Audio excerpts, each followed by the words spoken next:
Essa primeira parte que eu vou falar é sobre PDL1. Antes, acho que já foi muito comentado aqui, mas eu queria enfatizar novamente.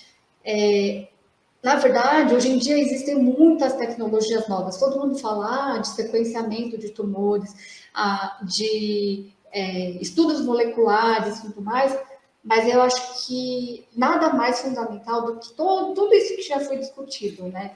O básico, a fixação, uma boa lâmina de HE para a gente seguir no diagnóstico do câncer e auxiliar no tratamento dos médicos oncologistas. E a imuno, na verdade, assim, todo mundo estava nessa febre de não, vamos sequenciar, e a imuno, na verdade, vem para mostrar também que, na verdade, não é só o sequenciamento que mostra que um tumor pode ser tratado. O próprio PDL1 é uma técnica que não é, digamos assim, tão desenvolvida como um sequenciamento, mas eu nem gosto de usar esse termo desenvolvido, porque no final são técnicas tão complementares que eu acho que o PDL1 vem para mostrar que é isso, é tudo muito complementar. Então, o mais importante é a gente fazer muito bem feito o que a gente faz agora, que seja para fazer a macro, que seja para fazer a lâmina de HE, coloração específica e assim por diante. Então, feito esse discurso, vou falar um pouquinho do PDL1 em câncer. Então, o que é um PDL1? Então, se eu fosse definir o que é um PDL1, eu diria que ela é uma proteína transmembrana que regula a resposta imune. O que essa frase quer dizer?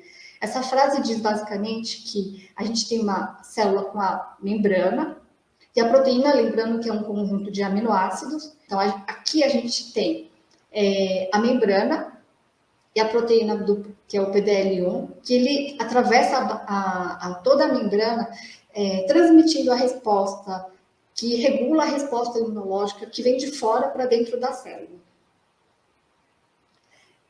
E o PDL1 e a imunistoquímica, para que ele serve? Ela serve para nortear, né, ou dizer se um tumor é elegível para imunoterapia, através da avaliação da resposta imunológica que esse câncer desenvolveu.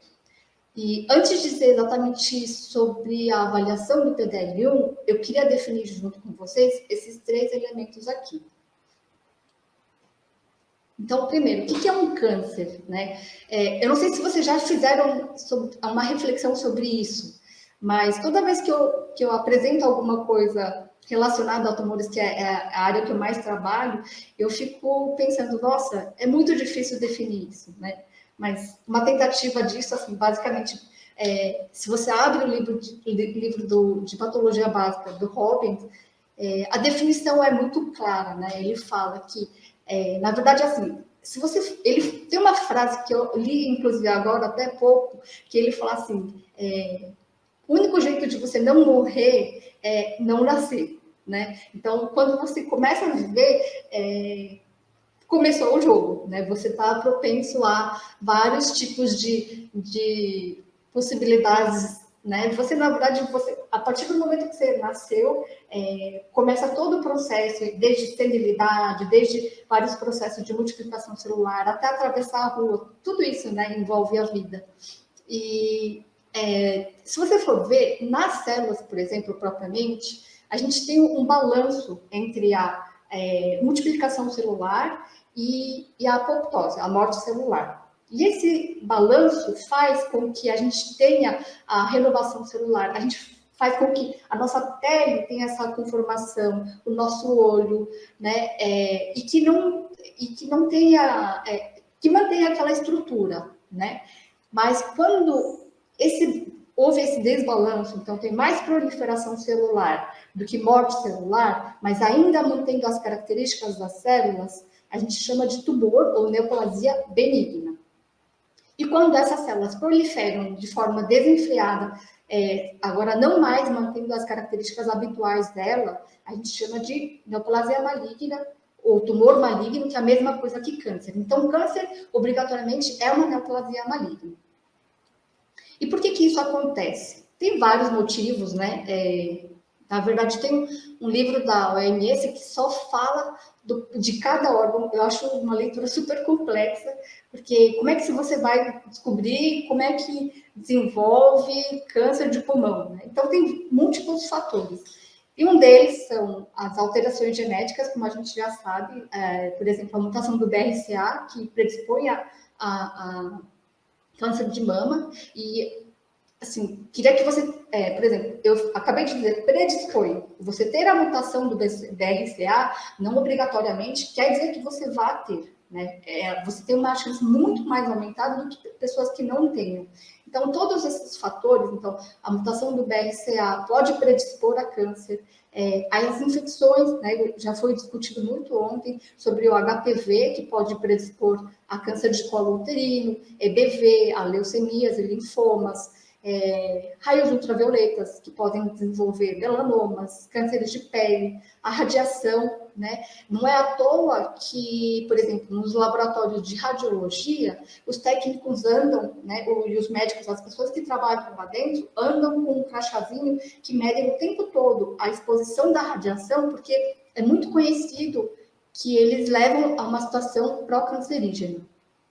Além disso, tem os hábitos alimentares que podem interferir nisso, o tabagismo, né, todo mundo já sabe, com câncer de pulmão, câncer de orofaringe, etilismo, com tumores de fígado, exposição a drogas ilícitas, não ilícitas, exposição a alguns agentes cancerígenos, como o amianto, né? Há muito tempo atrás, observou-se que a exposição de amianto excessivo, né, de trabalhadores levava à evolução de mesoteliomas, por exemplo, e o sedentarismo, obesidade.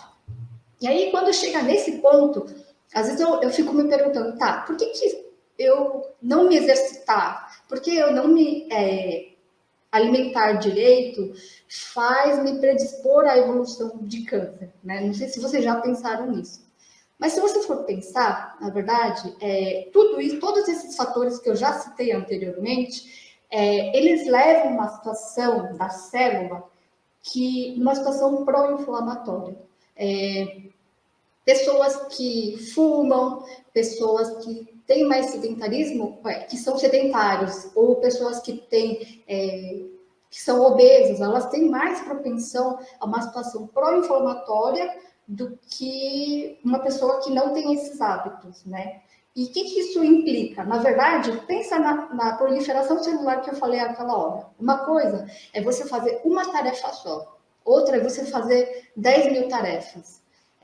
A sua chance de errar nas 10.000 tarefas é muito maior pela quantidade de trabalho que se tem. Então, quando você leva uma situação de inflamação, hiperinflamação, a chance da célula entrar numa fase, num erro de correção, porque ela está se multiplicando. Multiplicar quer dizer refazer o DNA, refazer o citoplasma, refazer a membrana. Então, quando você está nessa situação de inflamação, que você está refazendo toda a sua estrutura celular, a chance de você errar num desses processos da duplicação de DNA e tudo mais é muito maior. Então, levando numa situação pró-tumoral.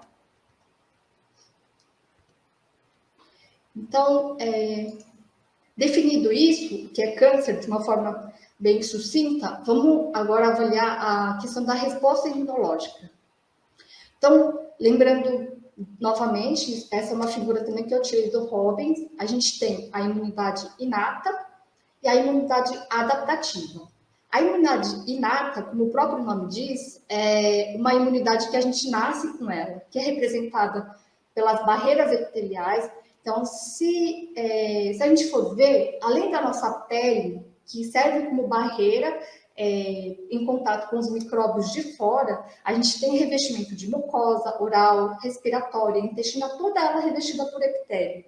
E as células epiteliais, elas têm as junções celulares, que servem como uma barreira física, e entre as células, a gente tem os fagócitos, que também servem ali de prontidão para a resposta imunológica. E essas respostas, elas são um pouco menos específicas, mas elas estão ali para a primeira resposta, né? Junto com os fagócitos, células NK e o sistema de complemento. E aí, e além disso, a gente tem a resposta, a imunidade adaptativa, que basicamente é composto pelos linfócitos, né? Então, o que acontece? Quando você, por exemplo, na pele, você tem as células dendríticas, que são esses fagócitos, né? Entra em contato com algum micróbio, ele fagocita, e fagocita ele apresenta, né, um pedaço desse micróbio, o antígeno que ele fagocitou para fora da célula, e ele migra para linfonodos e órgãos nodais para que as células, os linfócitos mais especificamente, possam fazer digamos, o aprendizado da resposta imune. Então, a princípio, essa fagocitose é uma resposta imunológica bem primitiva, diria, assim, bem pouco inespecífica, né? Porque ele vai lá e só abraça o micróbio. Eu sei que não é tão simples assim, mas assim, comparando com os linfócitos, é uma resposta ainda mais simples. E aí, quando ele apresenta esse antígeno para os linfócitos, aparece uma resposta mais específica. Então, na resposta adaptativa, adaptativa, a gente tem dois tipos de resposta. A gente tem imunidade humoral e imunidade celular. A imunidade humoral, na resposta adaptativa, ela é composta por linfócitos B, que na produção de anticorpos.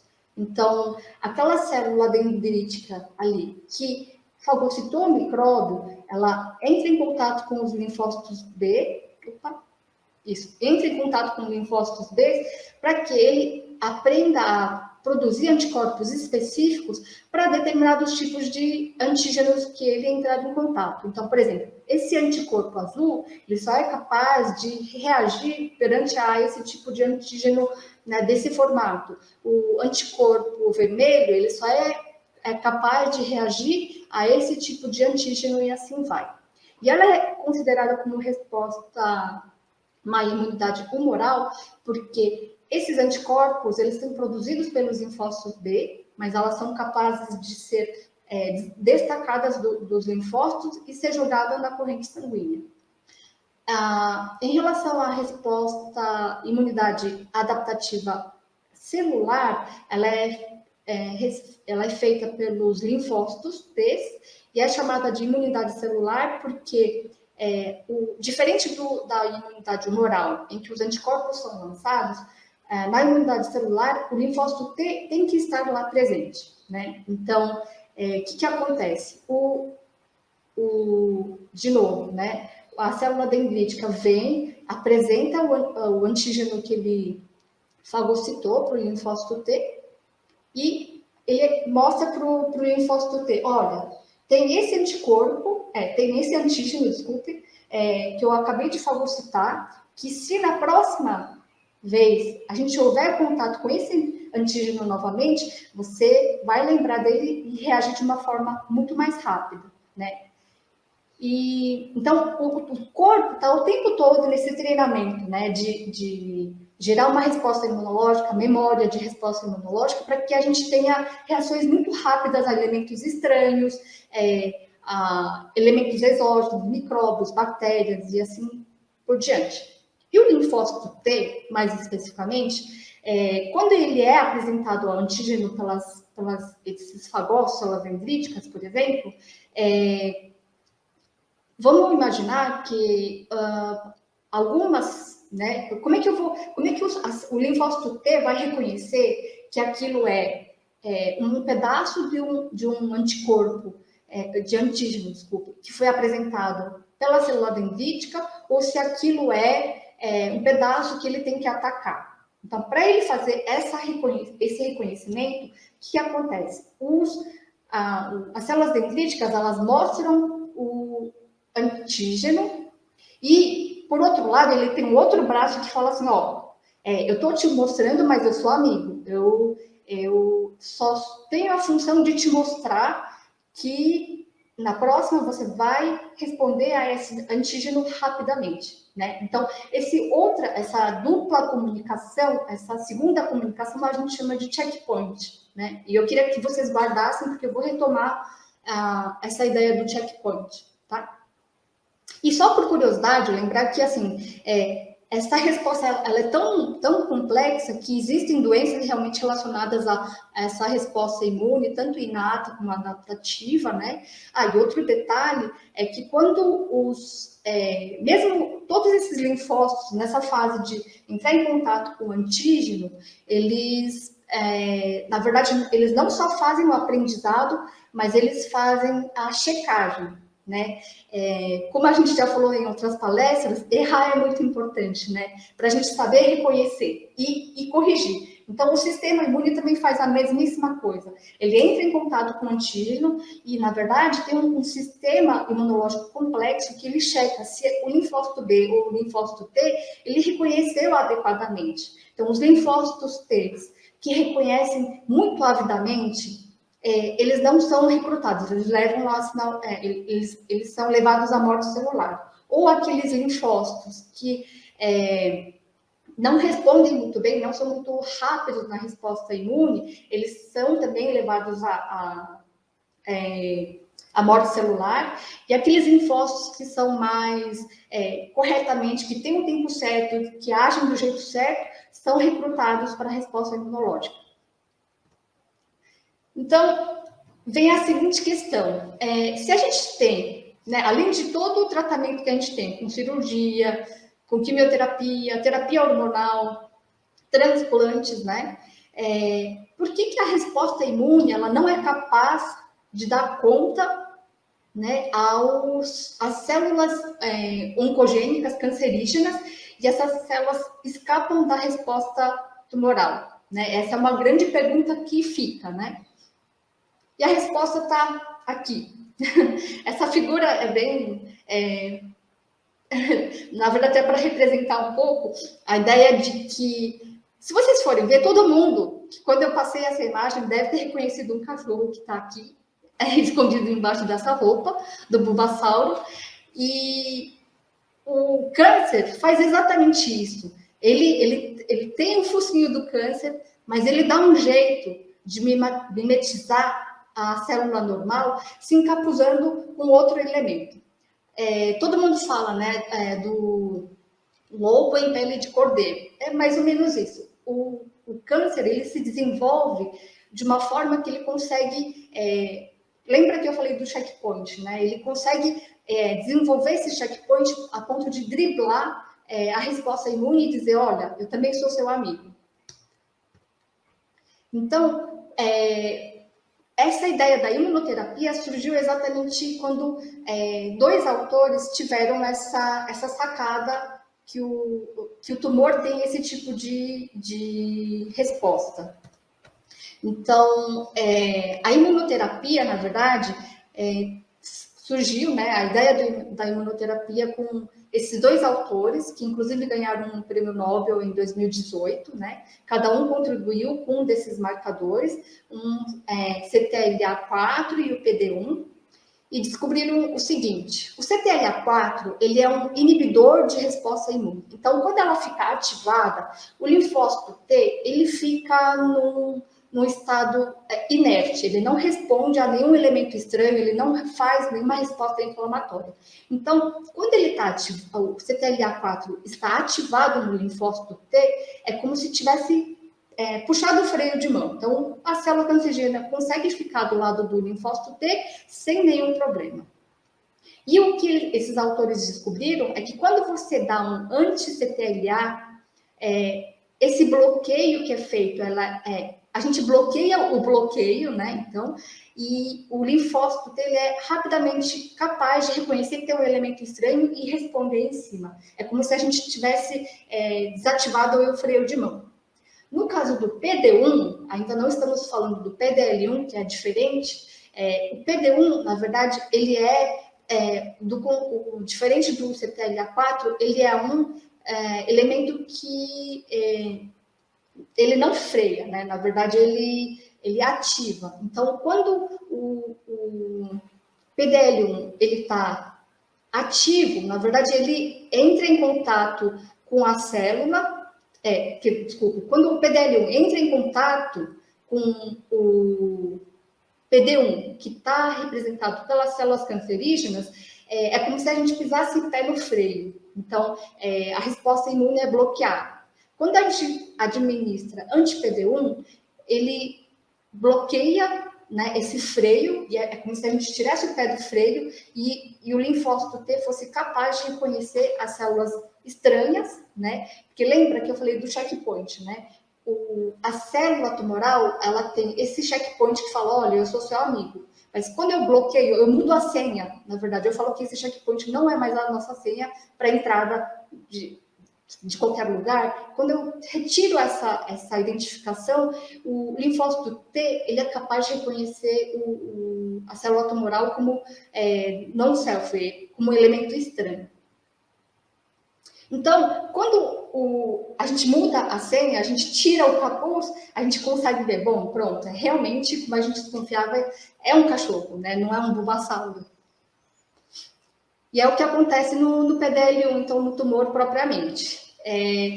O PDL1, na verdade, ele é um sinalizador que fica... Então, a gente tem no linfócito T o PD1, e nas células tumorais a gente tem o PDL1, que é um ligante de PD1.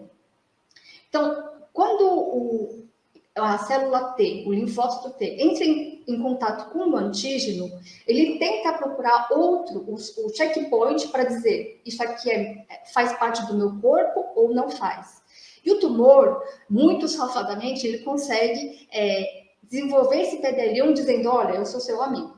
Então, quando a gente bloqueia essa via, o que acontece é que o linfócito mudou, né, o código, a regra do jogo. Então, ele consegue reconhecer essa célula como estranha ao nosso corpo e desenvolver a resposta inflamatória em cima dele.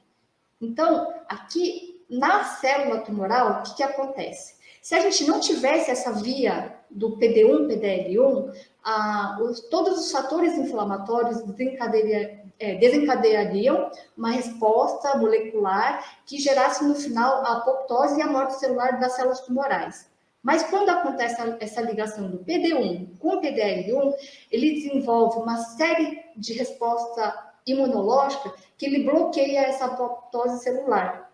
Então, essa foi a grande sacada, né? De descobrir de que quando a gente bloqueia esse inibidor que leva à apoptose, a gente tem uma outra forma de se tratar o câncer. Lembrando que imunoterapia, a gente fala que é imunoterapia, mas também é um quimioterápico, né? Mas ele é um quimioterápico, diferente de uma quimioterapia convencional, ela é muito mais específica, né? Então, quando você dá um quimioterápico convencional, bem no passado, você tem, na verdade, uma destruição celular geral, né? Então, é meio que o sistema de salve-se quem puder, né? Mas por que a célula morre e você ainda sobrevive? Porque as células têm uma taxa de proliferação muito mais alta e as suas células não. Então, quem está proliferando muito mais alto, ela vai sendo destruída. A imunoterapia é um quimioterápico muito mais específico, porque ela não ataca qualquer coisa que aparece, ela é direcionada para exatamente essa via de resposta imune, para que a gente possa direcionar o tratamento ao câncer. Então, agora, vamos entrar propriamente na avaliação, como é feito para um patologista a avaliação do PDL1 em imunistoquímica. Então, como eu já falei, o PDL1 é usado para tratamento de diversos tumores, câncer de pulmão, mama, bexiga, estômago, rim, é diverso, né? E é feito o tratamento com inibidor de PDL1 ou anti-PD1, PDL1, desculpe, ou que é chamado de atezolizumab, pembrolizumab, mas todos eles são anti-PDL1. Né? Então, esses quimioterápicos, esses imunoterápicos são oferecidos para pacientes que têm positividade para PDL1. Porque não adianta nada a gente dar um imunoterápico para um paciente que não tem, que tem um tumor que não desenvolveu essa resposta imune, né? Porque ele não vai responder de qualquer jeito, porque esse tumor não é para isso. Quer dizer, ele não teve esse desenvolvimento, né? E o tratamento, na verdade, é feito para todos esses tumores, mas sinceramente, isso ainda está muito variável conforme o país, conforme lugares, porque depende muito dos ensaios clínicos que tem pelo mundo todo e como isso foi desenvolvido, e tem a questão da Anvisa liberar os quimioterápicos e tudo mais. Então, assim, PDL1, como qualquer reação imunohistoquímica, a gente é uma reação imunohistoquímica, né? Então, ela tem semelhanças e diferenças com outros marcadores imunohistoquímicos. A semelhança, basicamente, é que o processo do preparo é o mesmo. O material é fixado em formol, depois disso é feito um corte histológico a partir do bloco de parafina. E aí, eu também volto no enfoque dessa questão da fixação do material, né? Já foi discutido muito amplamente, inclusive a aula da manhã, assim, eu fiquei de queixo caído, porque foi, assim, sensacional mesmo, mas, assim, o padrão ouro mesmo é formol, tem que ser formol tamponado. E, igualmente, outra coisa, além de ser o formol tamponado, os cortes, elas não podem ser feitos muito anteriormente. Essa história a gente tem costume na imuno de deixar os cortes feitos para depois fazer alguma reação, ou mesmo na pesquisa, a gente tem às vezes, a gente faz os cortes, pede para alguém fazer corte, aí depois pega a lâmina e leva para outro laboratório e tudo mais. Mas nesse processo, existe alguns estudos que mostram que esse processo tem uma alteração de antigenicidade do tecido. Então, o ideal é que seja de um material que é fixado em formol a 10%, né? E os cortes feitos logo antes da reação imunohistoquímica. E o PDL1, igual a outros marcadores imunohistoquímicos, tem vários tipos de clone, né? Por exemplo, o KI67 que a Rita citou há pouco, tem o MIB1, tem o clone 30-9 e assim vai. E, obviamente, né, como todas as coisas feitas na bancada, no laboratório, não só na anatomia patológica, né, a gente precisa ter um controle positivo para ter a certeza de que aquela reação funcionou. Se ele foi negativo, ele é negativo porque ele é negativo, e não porque não funcionou, ou porque foi esquecido de pingar, ou porque o material foi mal fixado. E a diferença do PDL1 com outras reações imunohistoquímicas é que ele é um marcador que ele tem um custo muito maior, né? Porque envolve também essa coisa da indústria farmacêutica de envolver tratamento, então ela tem uma implicação direta no tratamento, diferente de outros marcadores imunohistoquímicos. Por exemplo, os outros marcadores, por exemplo, que seja para detectar um bicho, né, um citomegalovírus. A reação imunohistoquímica para citomegalovírus, se eu vejo que ele é positivo, ok, esse paciente tem infecção por citomegalovírus. Mas, por exemplo, se eu tenho um AI1, AI3 positivo, eu olho e falo, bom, isso aqui provavelmente vai para um diagnóstico de um carcinoma, né? E assim vai. Mas o PDL1, a positividade, ele não tem nada a ver com o diagnóstico em si. Na verdade, ela é um procedimento feito pós-diagnóstico. Eu tenho o diagnóstico do paciente e com esse diagnóstico eu vou dizer, bom, tudo bem, esse tumor é um tumor de bexiga que tem positividade para PDL1. Esse é um tumor de pulmão que tem positividade ou negatividade para PDL1 e assim vai. Então, ela não tem função diagnóstica. E, diferente de imunohistoquímica de outros marcadores, ele tem protocolos diferentes de interpretação. O que isso quer dizer? Que se eu tiver um clone SP142 da Ventana, ela tem um protocolo diferente do SP263, mesmo se tratando de câncer de pulmão. Então, câncer de pulmão com clone, se eu uso o clone SP263, eu tenho um tipo de interpretação, e o SP142, eu tenho outro tipo de interpretação. E precisa ter um controle negativo também. Então, eu queria voltar no que eu falei, alguns pontos na questão do formol tamponado, por exemplo. Essa é uma figura que eu tirei mesmo do guideline, né, do protocolo de leitura, de interpretação do PDL1. Isso é um arquivo público, todos podem a encontrar no site da Ventana. Eles fazem um estudo, na verdade, mostrando que as fixações feitas com menos de 6 horas e como a reação fica com outros fixadores. Então, eles veem que o ideal mesmo é que a fixação seja feita de 6 a 72 horas no máximo, para que a gente tenha uma reação adequada. Fora isso, a gente pode ter reações muito fracas. Aqui, aparentemente, vocês podem falar, mas está perfeito, está igual. Mas eles têm muitos esses traços aqui, na verdade, que são artefatos, né? Que acho que nesse aumento talvez não fique muito visível, mas assim, quando você olha na lâmina, você realmente consegue ver um pouco melhor. Só um parênteses, que assim, aqui, na verdade, eles falam de 72 horas, mas na minha experiência, assim, por exemplo, com material de sequenciamento para estudo molecular, formol, material fixado até 72 horas, ele ainda dá ele ainda dá muito artefato, muita dificuldade para extração, né? Então, assim, o ideal é que realmente fique entre 6 a 48 horas e que não se passe muito isso, porque a gente tem que pensar, de manhã foi muito discutida essa questão do formol, mas a gente tem que pensar muito que hoje em dia, diferente de épocas passadas, a gente não faz o processo de anatomia patológica para parar no HI, né? Inclusive, eu acho que é muito importante que os clínicos, cirurgiões, radiologistas, todo mundo que está envolvido nesse processo de biópsia, que conheçam todo esse processo e que eles saibam que isso vai levar, né? Se começou na biópsia, ele pode terminar, na verdade, num sequenciamento. Então, assim, estar muito ciente de que esse material que foi coletado, se ela vai para uma sequenciamento, ele tem que estar fixado em formol. Se disso vai para imunofluorescência, que é outra coisa, vai para um outro fixador, e assim por diante. Então, acho que esse conhecimento, fixador, acho que realmente é uma coisa que todo mundo já falou, e eu volto a repetir, é um assunto muito, muito, muito importante.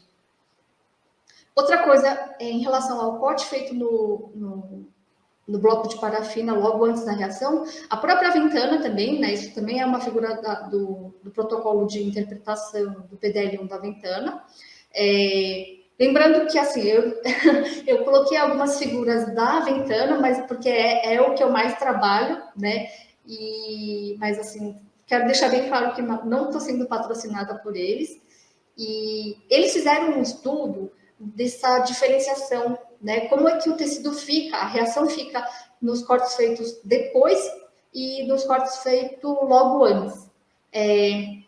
Até assim, no manual, dependendo do protocolo, ele coloca 2 meses, né? Assim, não faz uma diferenciação entre questão de horas e semanas, não é tão específico, mas, por exemplo, acho que a Andressa contou, né, do aluno que deixou meses. Isso realmente não pode acontecer, porque ele realmente interfere. Inclusive, o corte histológico, se você cortou hoje e você vai lembrar de fazer essa reação só daqui a um mês, repense, inclusive se você está fazendo pesquisa, se não é o caso de você realmente fazer um outro corte para ter um resultado muito mais fidedigno. E em relação a essa questão do cada clone, né, ter um protocolo diferente, isso é tão importante, assim.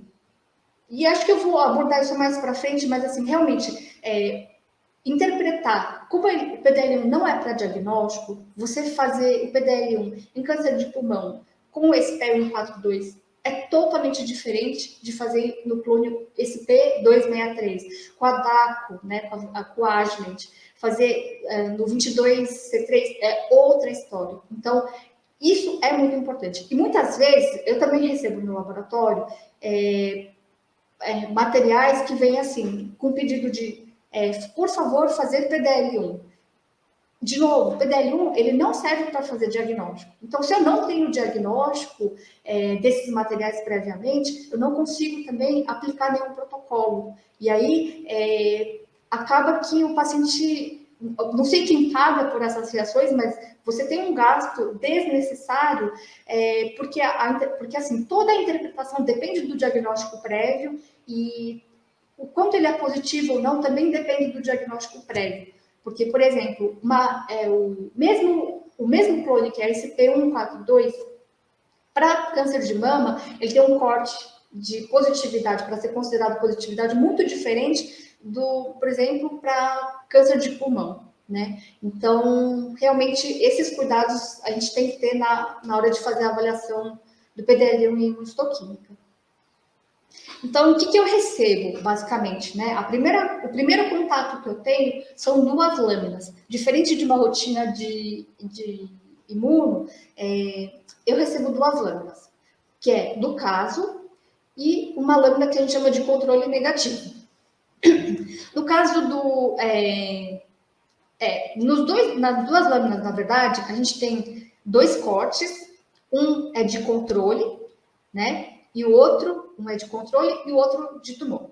Um de controle, um de tumor, nas 2 lâminas. E o que eu vou fazer? Primeiro, eu vou fazer a avaliação dos controles. Isso também é válido na rotina de imuno convencional. O motivo de eu fazer a avaliação desses controles é para ver se realmente o caso funcionou, né? Como a gente faz normalmente na rotina de diagnóstico de imuno. E também para ver se não houve um fundo, uma pigmentação inespecífica. Lembrando que o PDL1 ele é inteiro automatizado, né?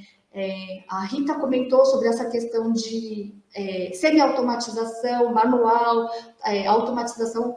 Todos eles realmente têm vantagens e desvantagens. Eu acho que realmente tem que variar conforme a rotina do laboratório, né?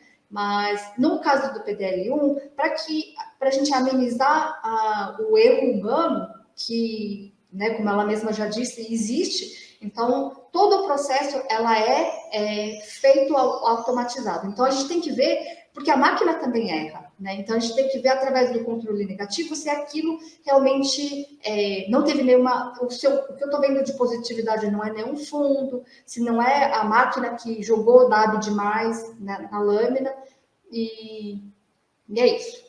Então, na avaliação dos controles, basicamente a gente vai ver se o controle está adequado, o material do controle, e aí eu volto na questão que a Rita falou, da questão da bula. Por favor, leiam as bulas, a bula diz muita coisa. Eu sei que é muito chato, né? A gente tem o costume de comprar as coisas, jogar manual, tudo fora e ficar muito interessado em ver o produto em si, mas ler a bula é muito, muito importante, porque é nele que vem todos os passos, né? Nele que vem, que te diz, olha, use tal material com controle. O PTL1 também é a mesma coisa, né? Então, a gente olha se o material de controle foi cortado de forma adequada, se tem algum fundo, né, nesse controle negativo que deveria vir limpo, e se o controle tem intensidade ou quantidade aceitável. Então, por exemplo, isso aqui é um controle de amígdala, né, que é feito para PDL1.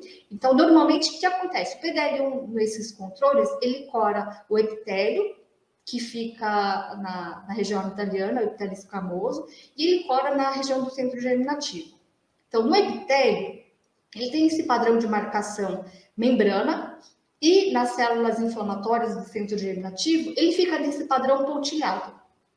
E fora dessas áreas, normalmente não se tem nenhuma coloração, né? Esse é o normal do controle, que eu olho o controle, no controle positivo, no caso, né? Voltando aqui, lembrando que tem o controle positivo, então tem o controle positivo do caso e tem o controle negativo da lâmina do controle, né?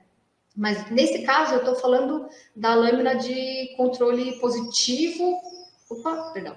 Eu estou falando da lâmina do controle positivo na lâmina do caso, tá? A lâmina do controle negativo eu falo mais para frente. Então a gente tem que ver se esse padrão está de acordo.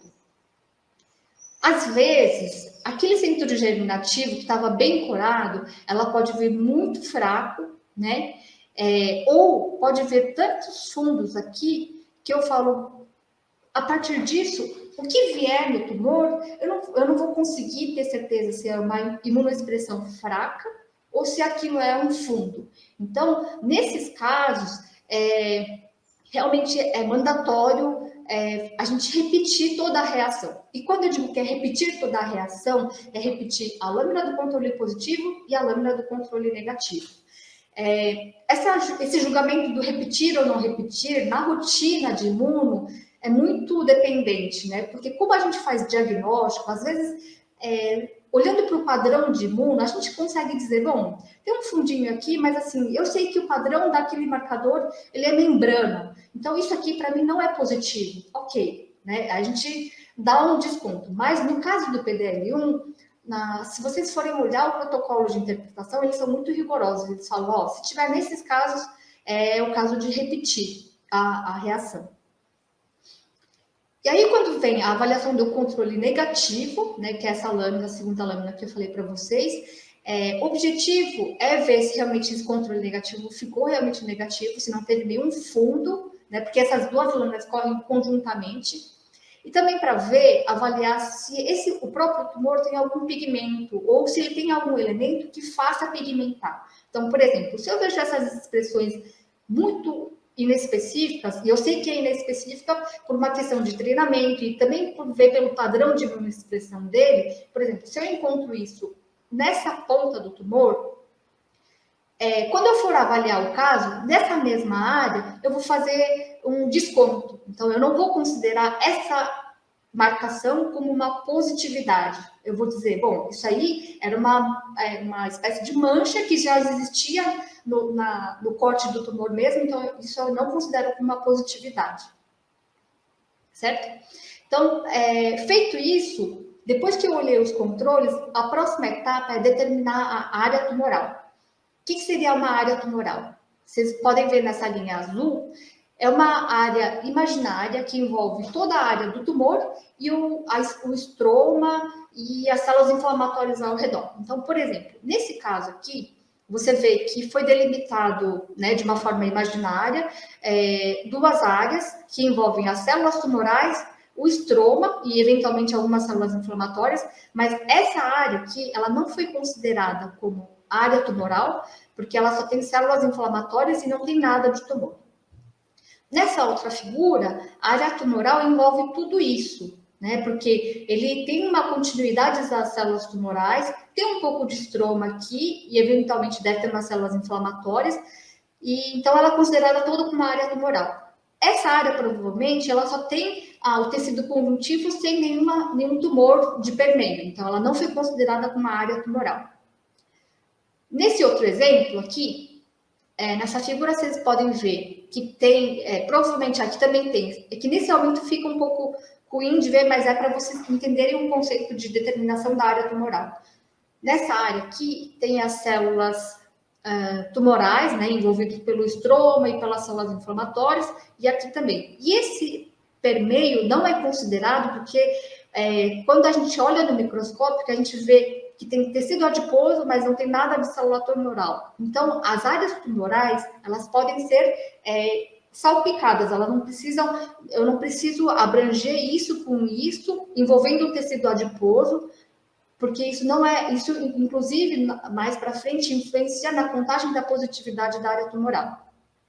Nesse caso, essa área não foi considerada uma área tumoral também, porque o tumor ele faz esse desenho, né? Ele envolve um pouco dessa área, e é todo esse contínuo, mas a gente vê claramente que não tem tumor nessa área, então ela é exclusa na contagem da área tumoral. E feito isso, depois que a gente determina, a gente vai procurar por células positivas, nas células tumorais e nas células inflamatórias. Como eu falei para vocês ali no controle, nas células epiteliais, nas células tumorais, ela tem um padrão de positividade predominantemente membrana. Às vezes ele pode curar citoplasma, mas o que a gente considera como positivo para a contagem das células positivas é o padrão de células, padrão membrana que vocês podem ver aqui. E a gente procura pela positividade nas células inflamatórias, que tem um padrão mais DOT, né, mais pontilhadinho. Eu sei que esse aumento não ficou muito bom para mostrar para vocês a diferença clara entre aquelas impregnações que a gente viu na fixação, mas no maior aumento a gente consegue ver no microscópio com maior detalhe, e às vezes realmente você pode ter dúvida, e nessas dúvidas acho que convém a gente compartilhar com os outros colegas também, mas cada guia de interpretação também tem uma diretriz para essas situações específicas.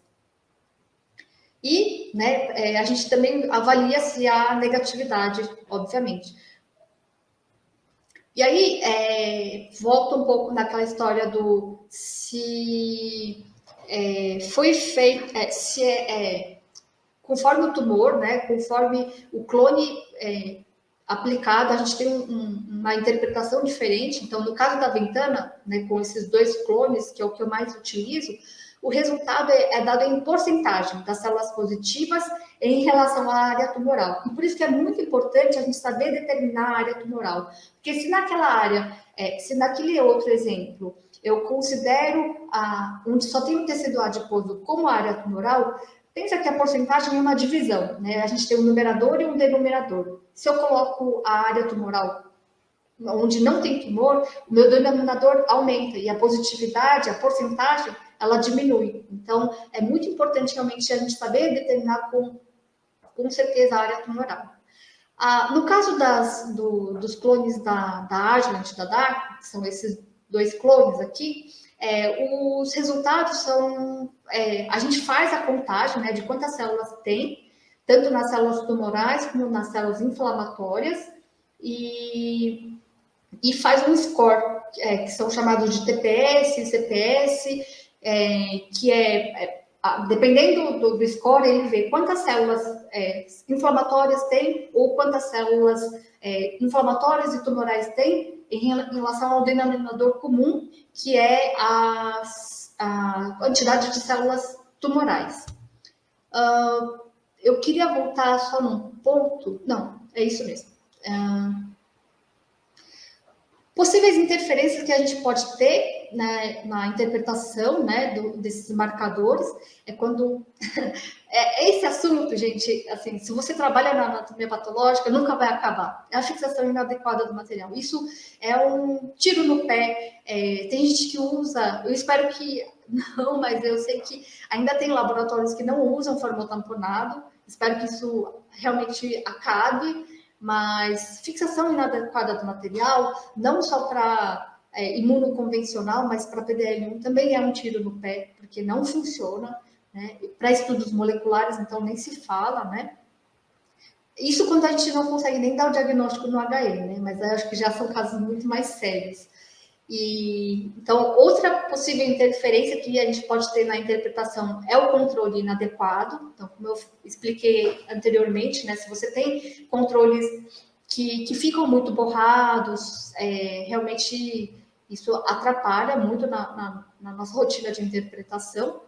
Quando você tem uma reação muito heterogênea, então, por mais que todo o processo seja automatizado, se você não regula sua maquinaria muito bem regulada, às vezes a lâmina, em vez de ficar toda retinha, ela pode ficar meio, né, inclinada. E isso interfere no escoamento das soluções, né, para fazer revelação e tudo mais, que já foi falado. Então, isso pode acontecer, por exemplo, de um lado você tem uma área super positiva, da outra nem tanto, e aí você fala, caramba, será que a área que não está positiva é realmente negativa? Será que a reação não escorreu? O que aconteceu, né? Então, isso atrapalha muito na rotina de interpretação do PDL1 para o patologista. Fragmentos dobrados e descolados, acho que não dá nem dúvida, né? Porque se ele está sobreposto, a gente não consegue contar realmente. Porque o que eu falei de positividade, tanto o padrão membrana como o padrão pontilhado, a gente conta mesmo, né? Então, assim, se tiver sobreposto, realmente não tem como fazer essa contagem. E material descolado realmente não tem nem o que comentar, né? E amostras com muita necrose, às vezes elas podem pigmentar demais, né, pela conta da necrose, e aí isso realmente atrapalha. E a depender, né, dessas interferências, em algumas situações a gente tem que refazer toda a reação, ou a gente tenta driblar de alguma forma, mas assim, como o PDL1 é um marcador que é muito caro, né? Tem alguém pagando por isso e envolve o tratamento direto. Imagina você receber um quimioterápico sem ter indicação e ter todos os efeitos colaterais, ou você não receber, né? porque uma reação foi inadequada, né? Então, geralmente a gente tende a repetir porque obviamente os outros marcadores que fazem diagnósticos também são muito importantes, mas o PDL1, como ele implica direto no tratamento, a tendência é que se tiver qualquer dúvida, qualquer alteração, é que a gente repita mesmo toda a reação. De novo, a gente repete a lâmina positiva e a lâmina negativa. E é isso. Muito obrigada.